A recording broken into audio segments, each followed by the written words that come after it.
ഇപ്പോൾ പെണ്ണുങ്ങൾ കുടിക്കില്ലെന്ന് എനിക്ക് ഒരിക്കലും പറയാൻ പറ്റില്ല. എൻ്റെ കണ്ണ് ഫ്രണ്ടിൽ ഞാൻ ബാറിൽ ഇരിക്കുമ്പോൾ അടുത്തിരുന്നല്ലേ കുടിക്കുന്നത്. ഇപ്പോൾ സിവിലിൽ നമ്മൾ ചെന്ന് കഴിഞ്ഞാൽ അവളൊക്കെ പെണ്ണുങ്ങളെ വന്ന് നിന്നാണ് കുപ്പി എടുക്കാൻ പറഞ്ഞത്. വൈറ്റേ അടിക്കുകയുള്ളൂ. മനസ്സിലായില്ലേ? ഞാൻ കാണുന്നതാണ്. അവർ സിഗരറ്റും വലിക്കും, ആണുങ്ങളും വലിക്കും. ഈ പെണ്ണുങ്ങൾ ഉപയോഗിക്കാത്ത ഒരു സാധനവുമില്ല. ഞാൻ പെണ്ണുങ്ങളെ കുറ്റം പറയുന്നതല്ല. ആണുങ്ങൾ ഉപയോഗിക്കാത്ത ഒരു സാധനവുമില്ല. ആണുങ്ങൾ എന്തൊക്കെ ഉപയോഗിക്കുന്നുവോ അതിലുള്ള എല്ലാ സംഭവങ്ങളും പെണ്ണുങ്ങൾ ഉപയോഗിച്ചിട്ടുണ്ട്.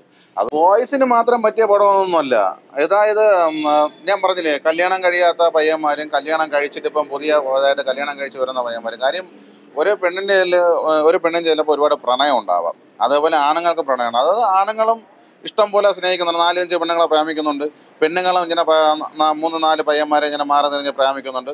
അത് എല്ലാം ഒപ്പത്തിനൊപ്പമാണ്. അതുകൊണ്ട് നമുക്ക് പെണ്ണുങ്ങളെ കുറ്റം പറയാനും പറ്റൂല, ആണുങ്ങളെ കുറ്റം പറയാനും പറ്റൂല. ഇപ്പോൾ എല്ലാവരും പറയുന്നത് ഈ സിനിമ ആണുങ്ങൾക്കുള്ള എന്നാണ് പറയുന്നത്.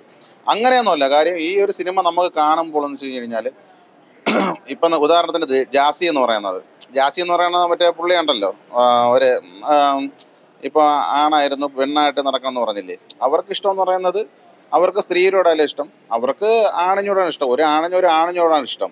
അതേപോലെ ഒരു പെണ്ണിനോടാണ് ഇഷ്ടം. അത് സ്വാഭാവികമായിട്ട് അങ്ങോട്ടും ഇങ്ങോട്ടും തമ്മിലുള്ളതാണ്. അപ്പോൾ അങ്ങനെയുള്ള ഒരു സംഭവങ്ങളൊക്കെ ചിലപ്പോൾ നമ്മളെ കല്യാണം കഴിയുമ്പോൾ അങ്ങനെ ഒരു സംഭവം നമ്മളെ കൊണ്ടുവന്നാൽ എന്ത് ചെയ്യും?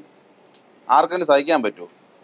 അതുകൊണ്ട് നമുക്ക് ഇതിൻ്റെ സ്ക്രിപ്റ്റിങ് അടിപൊളിയായിരുന്നു. കാര്യം സംഭവം എടുത്ത് വെച്ചേക്കുന്നത്, കാര്യം അങ്ങനെയൊക്കെ വരുമ്പോൾ ചിലവരെന്ന് വെച്ച് കഴിഞ്ഞാൽ മാനസികമായിട്ട് തകർന്ന് ചിലപ്പോൾ നമ്മൾ തൂങ്ങാൻ വേണ്ടി നിൽക്കും. അങ്ങനെ ജീവിതം നമ്മൾ പാഴാക്കാൻ പാടില്ല. അങ്ങനെയൊക്കെയുള്ളൊരു പടമാണിത്.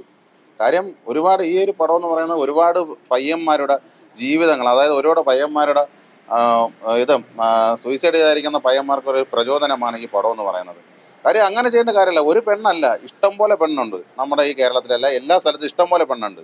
മനസ്സിലായി? അതുകൊണ്ട് എല്ലാ പെണ്ണുങ്ങളും അഴിക്കാന്നല്ല പറയുന്നത്, നല്ല പെണ്ണുങ്ങളും ഉണ്ട്. മനസ്സിലായി? അത് നമ്മൾ ഈ സിനിമ കാണുമ്പോൾ നമുക്ക് മനസ്സിലാവും. നമുക്ക് ഒരു പെണ്ണിനെ കല്യാണം കഴിക്കുമ്പോൾ ഒരു കുടുംബം എങ്ങനെ കൊണ്ടുപോകണം എന്നുള്ള കാര്യങ്ങൾ നമുക്ക് മനസ്സിലാവും. അതുകൊണ്ട് സിനിമ നല്ല സിനിമയാണ്. കുറ്റം പറയാനായിട്ടൊന്നുമില്ല. അടിപൊളിയായിരുന്നു.